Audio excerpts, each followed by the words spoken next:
Nah,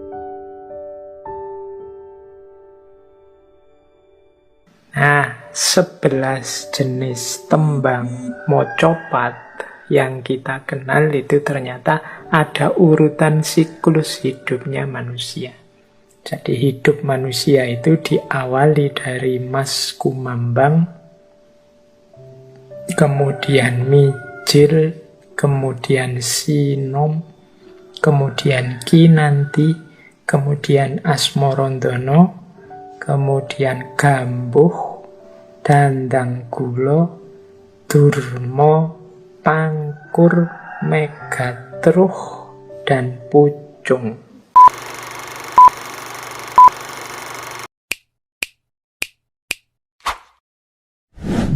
Bismillah, yuk kita mulai.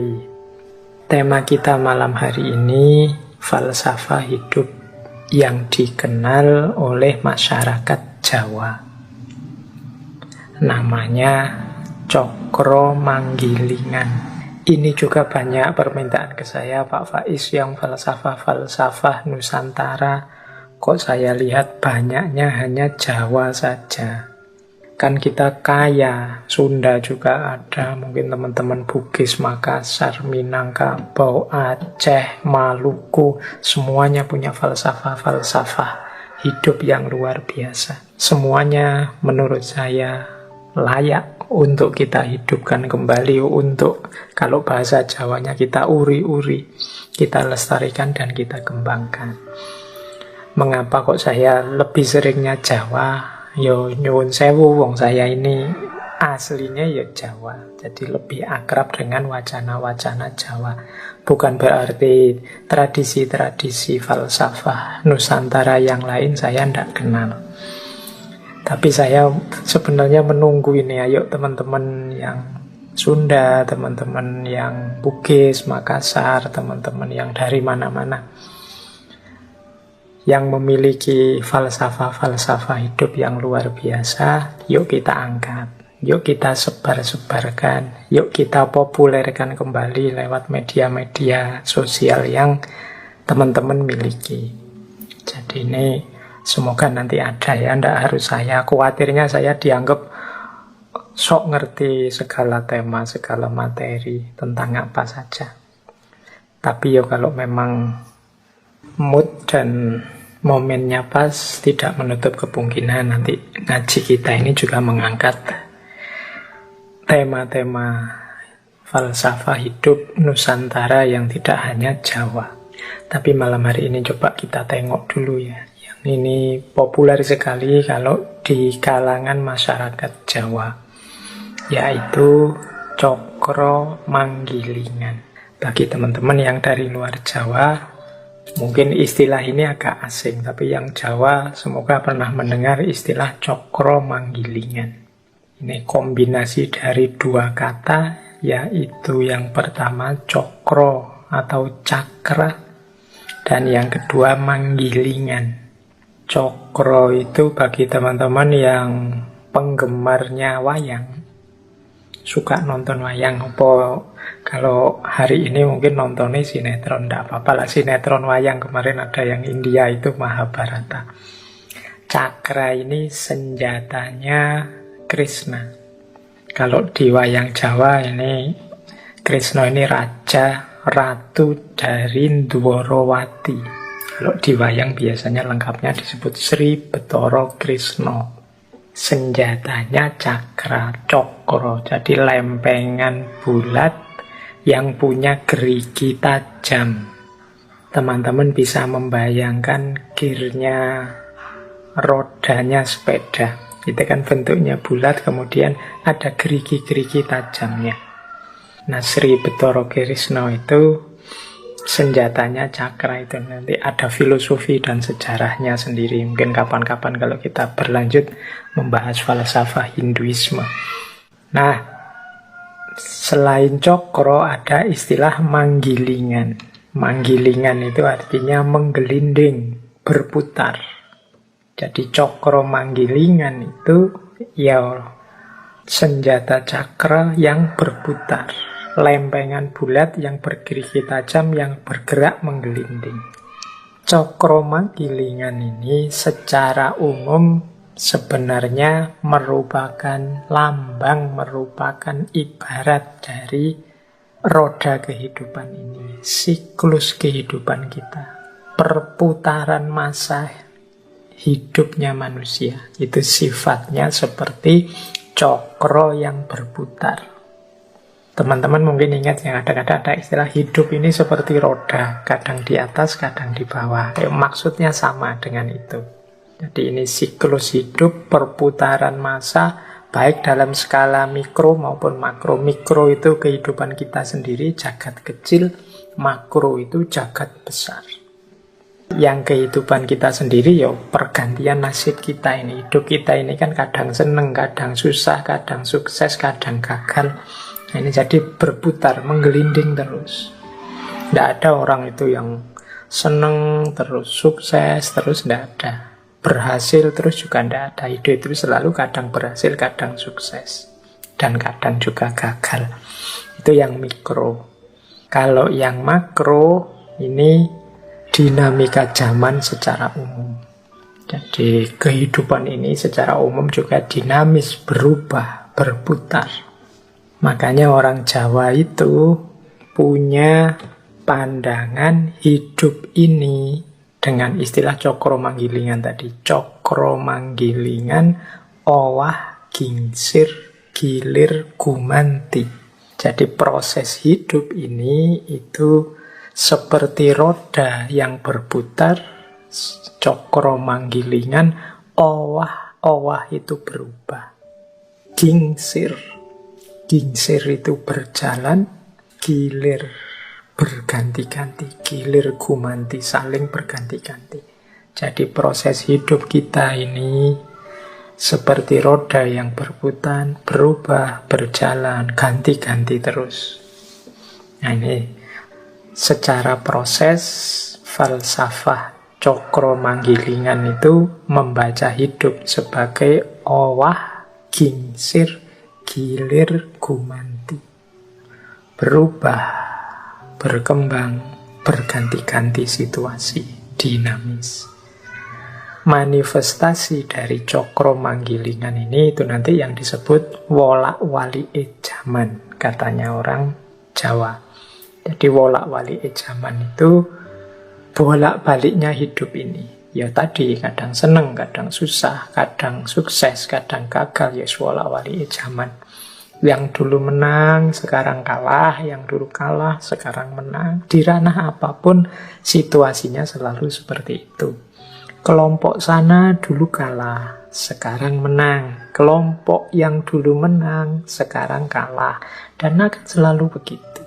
Nah, ini namanya cakromanggilingan. Nah, cakromanggilingan ini kalau kita lihat secara akademik, nah ini kita belajar sebentar ya, ini ilmunya anak-anak kampus kalau ini.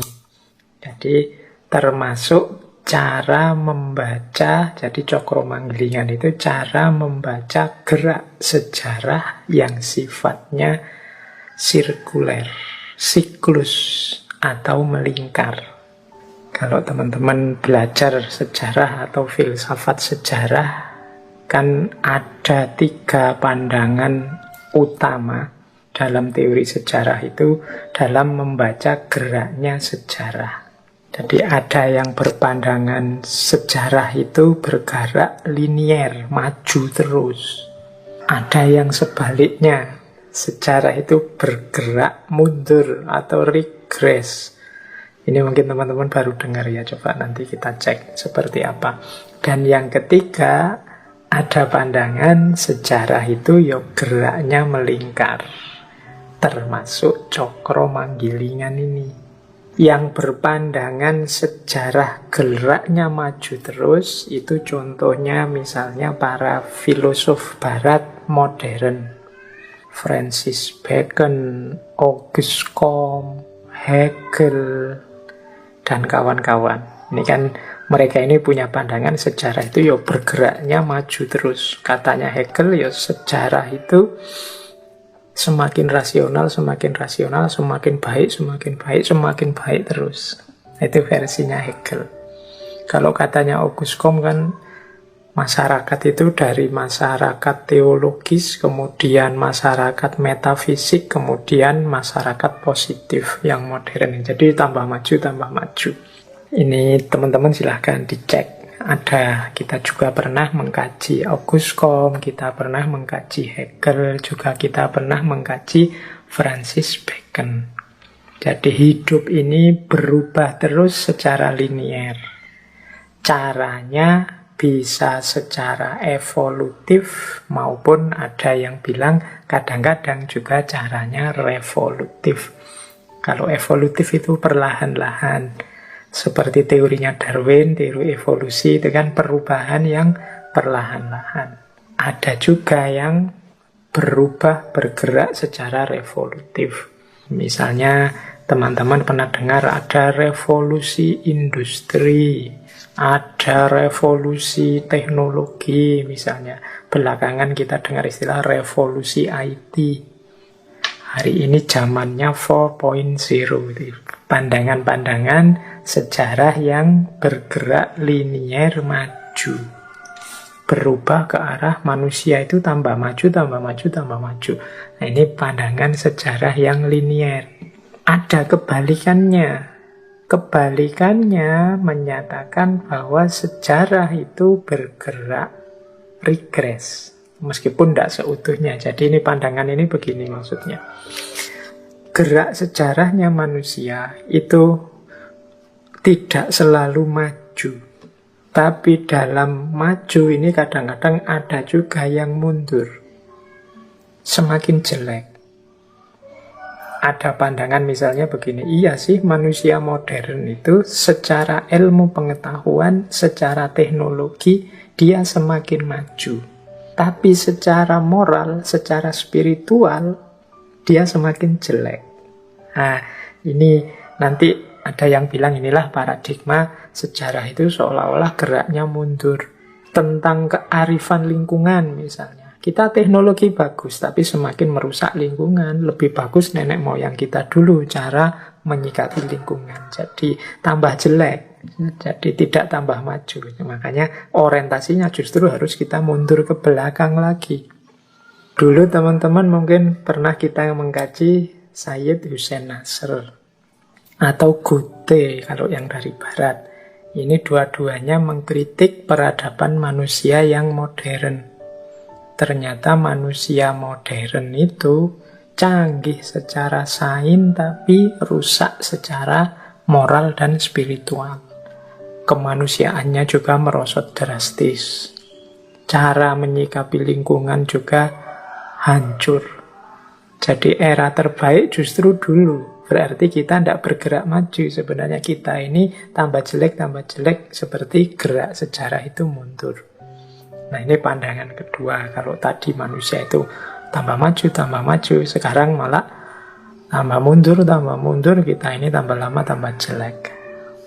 Makanya ada kelompok-kelompok di kalangan kita itu kan yang masa lalu jadi kiblatnya.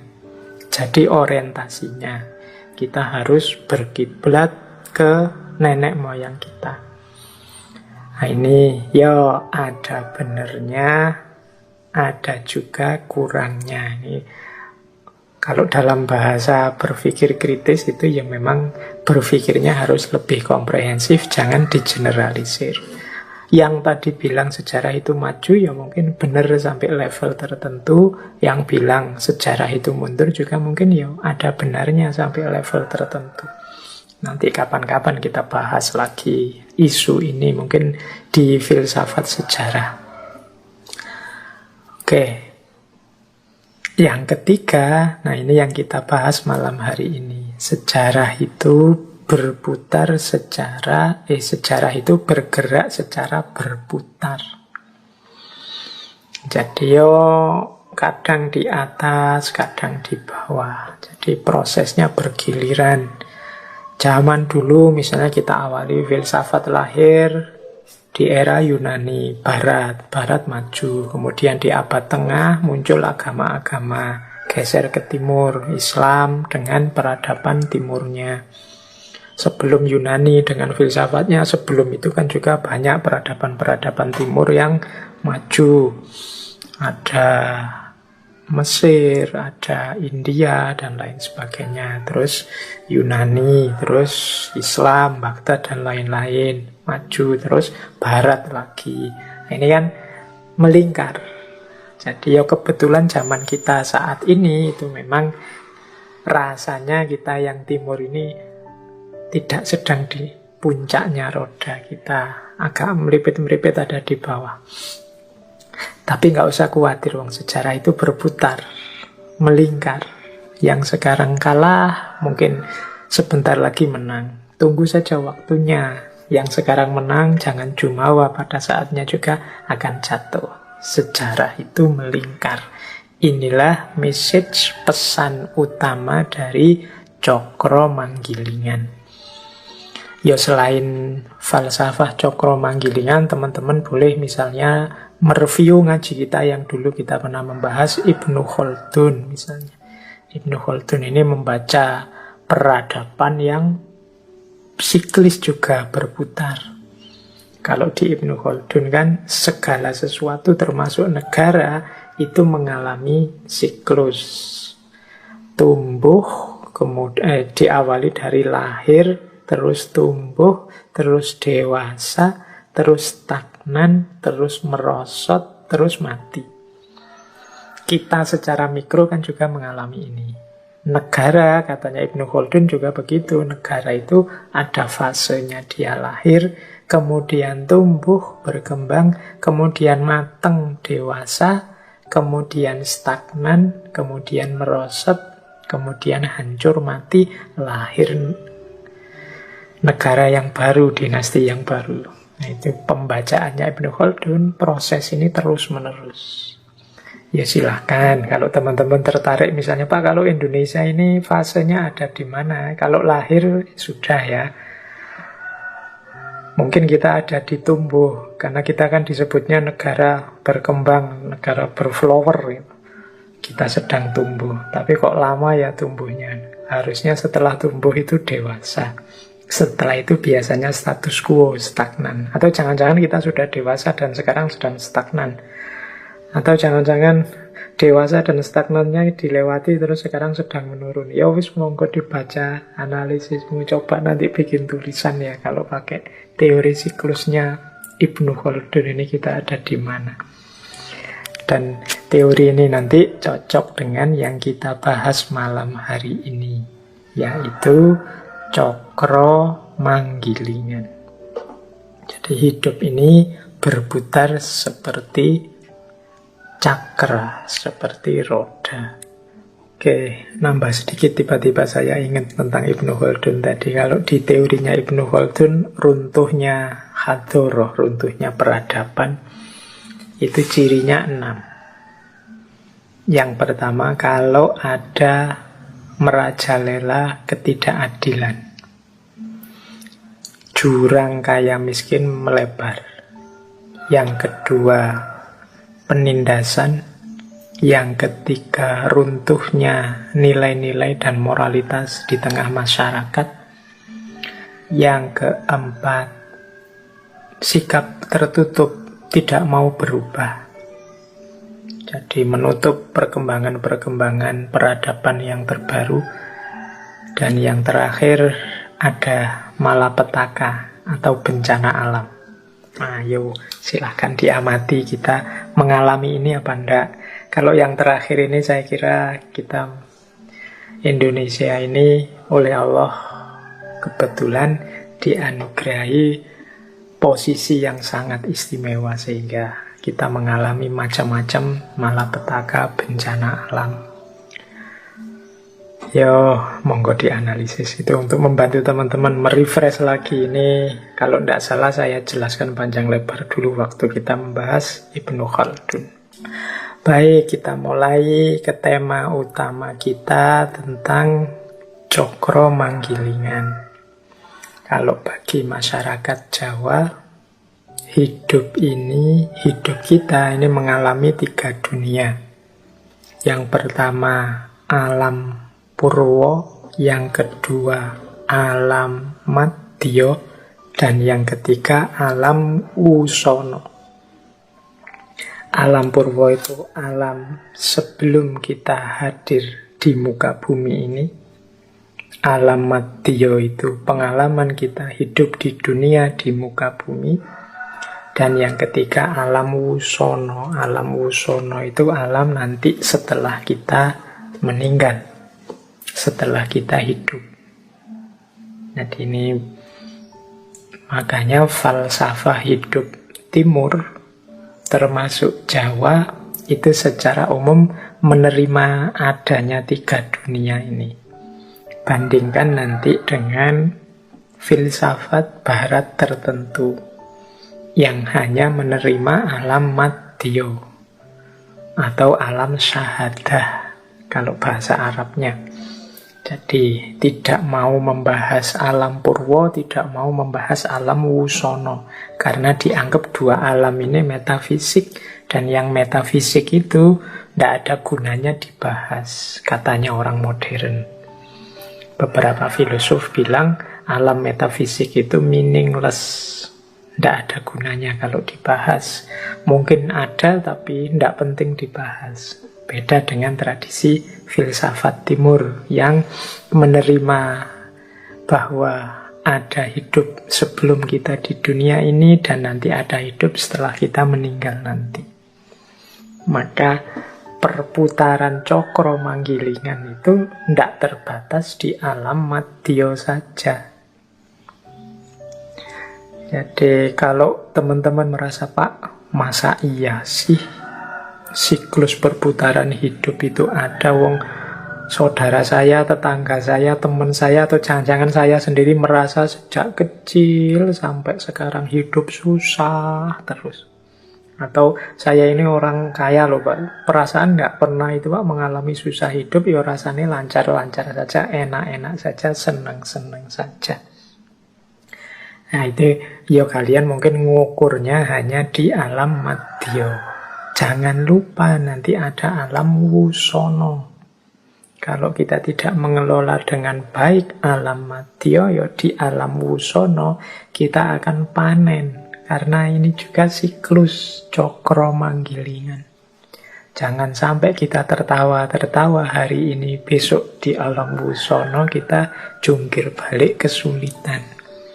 Bahkan dalam agama kan alam wusono, alam akhirat ini kan yang lebih hakiki dibandingkan alam madya atau dunia yang kita alami sekarang, yang oleh beberapa tokoh malah disebut dunia hari ini itu ya semu, tidak sejati.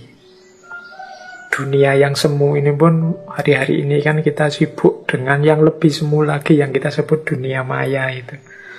Dunia maya itu kesemuan dalam kesemuan, karena dunia nyata ini sudah disebut semu, kita malah sekarang sibuknya di dunia versi mayanya dunia nyata, berarti kemayaan dalam kemayaan. Oke, jadi ada alam purwa, alam madya, alam wusono. Ini siklus hidupnya manusia. Maka mungkin tadi ada pertanyaan-pertanyaan, ada itu Pak orang yang dari lahir sampai meninggal seneng terus atau susah terus? Ya ndak mesti juga.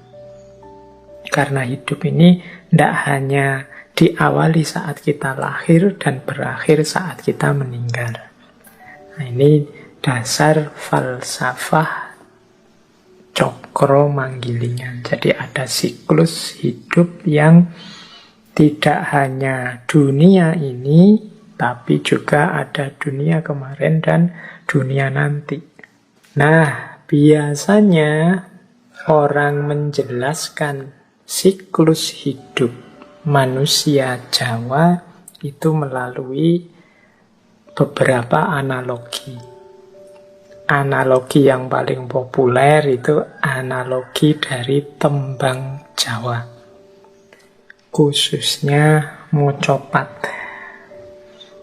Mocopat ini masuk kategori, kalau di tembang Jawa itu ada tembang cilik, ada tembang tengahan, ada tembang gede. Nah, mocopat ini termasuk tembang cilik dan juga tembang tengahan. Nanti kalau tembang gede itu biasanya ada lewat kakawin-kakawin di puisi-puisi tradisional Jawa kuno. Nah, mocopat ini biasanya kita kenal punya 11 jenis tembang. Yang nama-nama tembang itu menunjukkan tadi siklus hidupnya manusia, bagian dari cokro manggilingan. Nanti ada beberapa analogi, beberapa manifestasi dalam tradisi sastra Jawa untuk menjelaskan cokro manggilingan ini. Jadi antara lain dari tembang mocopat. Teman-teman yang sedikit-sedikit pernah belajar tentang bahasa Jawa atau sastra Jawa, kalau pas bab tembang ini mungkin pernah dengar istilah-istilah seperti Mas Kumambang, Sinom, Durmo, Pangkur, dan lain sebagainya. Nah, 11 jenis tembang mocopat yang kita kenal itu ternyata ada urutan siklus hidupnya manusia. Coba kita tengok perlahan-lahan ya. Ini nanti ada beberapa perbedaan cara mengurutkan. Tapi saya urutkan di versi yang lebih populer saja. Jadi hidup manusia itu diawali dari Mas Kumambang, kemudian Mijil, kemudian Sinom, kemudian Kinanti, kemudian Asmorondono, kemudian Gambuh, Dandanggulo, Durmo, Pangkur, Megatruh, dan Pucung. Ini mohon maaf ya yang dari luar Jawa, yang bukan Jawa. Semoga istilah-istilah ini bisa paling tidak jadi informasi baru atau wawasan yang baru buat teman-teman. Yang paling awal hidup manusia itu Mas Kumambang. Mas Kumambang itu emas, itu ya emas. Kumambang itu kambang. Kambang itu kalau dalam bahasa Indonesia bisa diterjemahkan sebagai terapung. Terapung, jadi melayang. Jadi Mas Kumambang itu emas yang terapung. Ini digunakan untuk menjelaskan fase hidupnya manusia saat masih ada dalam kandungan ibu. Dalam hidup kita ini kan ada fase kita meringkuk 9 bulan dalam rahim ibu. Nah, ini fase Mas Kumambang. Makanya tadi ada alam purwo, alam sebelum kita muncul di dunia ini. Ini masih murni, masih sejati, makanya masih dalam kondisi emas yang kumambang, melayang dalam perut ibu kita masing-masing. Setelah Mas Kumambang ada Mijil. Mijil itu menggambarkan masa saat kita lahir. Mijil adalah fase ketika kita menjadi bayi. Nah, itu namanya mijil. Mijil secara letterlek dalam bahasa Indonesia artinya muncul. Kalau sudah mijil, kemudian masuk ke fase selanjutnya, yaitu sinom. Yo, ada kata-kata nom itu mungkin teman-teman paham ya, maksudnya muda. Ini masa kanak-kanak sampai balik, sampai remaja. Ini masa ketika manusia harus banyak belajar. Masa pembentukan jati diri. Ini masa sinom. Itu yang ketiga. Jadi setelah lahir, kemudian mengalami masa kanak-kanak sampai remaja, sampai balik. Setelah itu kinanti. Kinanti ini berasal dari kata-kata kanti, yang artinya dituntun atau dilatih. Setelah seorang manusia mencapai jenjang remaja, disitulah saatnya dibentuk jalan pikirannya, dituntun cara menjalani hidup yang benar dan baik. Jadi makanya fasenya adalah fase kinanti. Setelah kinanti ada asmorondono. Asmorondono itu fase ketika sudah mulai jatuh cinta kepada lawan jenis. Jadi ya dari kata-kata asmoro itu teman-teman mungkin ngerti ya, ada unsur asmaranya. Makanya dinamai asmorondono. Rasa cinta asmara kepada lawan jenis. Ini kodrat, pasti dilewati kalau normal. Kalau situasinya biasa, normal kan selalu ada situasi-situasi khusus itu. Ya situasi khusus membahasnya khusus. Secara umum ya asmorondono itu fase ketika seseorang cinta kepada lawan jenisnya. Kadang-kadang ngaji itu, ya kita ngomongnya kan untuk umum. Tema kebaikan, tema kebenaran yang umumnya wajarnya. Nah, ada yang bertanya atau mengkritik, lah kok kalau situasinya begini kan tidak masuk Pak, kalau situasinya begitu kan tidak cocok Pak. Loh iya, situasi-situasi yang kalian sebut itu situasi yang khusus, ya dibahas khusus. Situasi khusus ya memang tidak masuk pada kaidah-kaidah yang umum. Pengecualian-pengecualian selalu pasti ada. Bukan berarti yang umum itu salah, tapi yang khusus tadi memang harus diolah, dianalisis secara khusus pula. Ya, misalnya ketika saya bicara misalnya orang itu kalau ilmunya semakin tambah itu biasanya dia semakin tawadhu, semakin menunduk. Nah, terus ada yang bilang, Pak, tapi kan ada itu orang begini yang tambah pinter kok tambahan. Nah, itu berarti kan khusus. Perlu dibahas khusus juga. Mengapa kok terjadi yang seperti itu? Tidak masalah, tidak salah juga pertanyaannya. Di situ nanti ada ilmu itu akan semakin berkembang. Tidak sekedar macet atau berhenti di satu teori umum tadi, tapi nanti dia akan nambah perspektif baru, nambah wawasan baru, tidak masalah. Tapi paling tidak di awal kita ngerti bukan berarti yang umum tadi salah, tapi selalu ada situasi-situasi khusus yang perlu juga jadi pertimbangan. Baik, asmorondono, malah sampai sana ngomongnya. Kita lanjutkan. Setelah jatuh cinta di asmorondono ada gambuh. Gambuh ini berasal dari kata jumbuh. Atau ada yang bilang maknanya sama dengan sarujuk. Kalau tadi ngomong asmorondono itu jatuh cintanya, gambuh ini menikahnya. Jadi tidak hanya jatuh cinta, tapi ada menikahnya. Fase hidup bersama dengan pasangan ini fase namanya gambuh. Setelah menikah, setelah gambuh ada dandang gulo. Dandang itu dari akar kata kegadangan atau cita-cita. Gulo artinya manis. Jadi kalau sudah punya pasangan, saatnya untuk merancang hidup bahagia, mewujudkan semua cita-cita.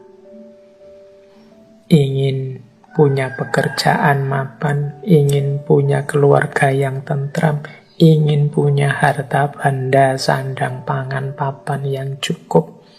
Nah, ini fase dandang gulo, fase mewujudkan cita-cita. Kalau sudah sampai di fase dandang gulo, saatnya durmo. Durmo itu dari kata dharma, atau kalau di Jawa mungkin ada istilah dermo. derma itu sedekah atau weweh. Kalau cita-cita sudah tercapai, pekerjaan sudah mapan, keluarga sudah bahagia, segala kebutuhan tercukupi, bahkan lebih, saatnya berderma, berbagi dengan orang lain. Jadi saatnya berkasih sayang dengan sesama. Nah, ada fase durmo. Tapi itu muncul setelah dandang gula. Biar dharma yang dijalankan tidak mengorbankan dirinya sendiri, tapi merupakan proses berkelanjutan setelah Asmarandono gambuh dandang gula. Kalau durma sudah sukses, saatnya pangkur. Pangkur itu dari kata mungkur. Nah, ini kesadaran untuk membersihkan diri. Kesadaran untuk lebih dalam ke arah spiritual, tidak lagi sibuk dengan dunia. Jadi saatnya mungkur dari dunia. Ini fase pangkur. Jangan berhenti di dandang gula dan hal-hal yang duniawi saja. Kalau memang sudah saatnya, harus siap mungkur sebelum terlambat. Jadi masuk ke era spiritual. Makanya zaman dulu itu para raja misalnya, itu kan tidak selalu harus menunggu sampai meninggal terus anaknya yang melanjutkan. Tapi secara umum aturannya kalau sudah sepuh, sudah merasa cukup menjadi pemimpin, jadi raja, terus mengangkat anaknya, beliau sendiri kemudian mundur. Jadi tidak lagi berambisi duniawi. Ada istilah lengser ke prabon, madeg pandito. Jadi mundur dari kerajaan, kemudian menjadi pendeta. Jadi menyibukkan diri dengan hal-hal spiritualitas. Nah, ini fase pangkur. Nah, puncaknya pangkur adalah megatruh. Megatruh itu ketika seseorang meninggal. Megat itu ya dari kata-kata pegat, pisah, terpisah roh. Terpisahnya roh dari jasad. Ini saatnya orang kembali kepada Yang Maha Kuasa. Namanya megatruh. Dan yang terakhir ada pucung. Pucung ini ya selesainya hidup kita di alam madya, yang berakhir hanya membawa kain kafan dan amal hidup kita di dunia. Segala yang duniawi sudah kita tinggalkan. Ini fase pucung. Yo, kasarnya kemudian diterjemahkan jadi pocong.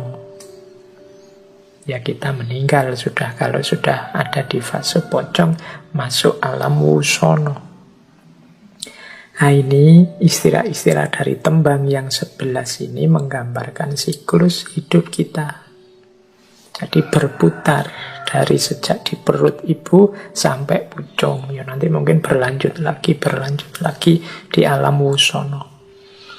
Baik, itu manifestasi salah satunya dari Cokro Manggilingan.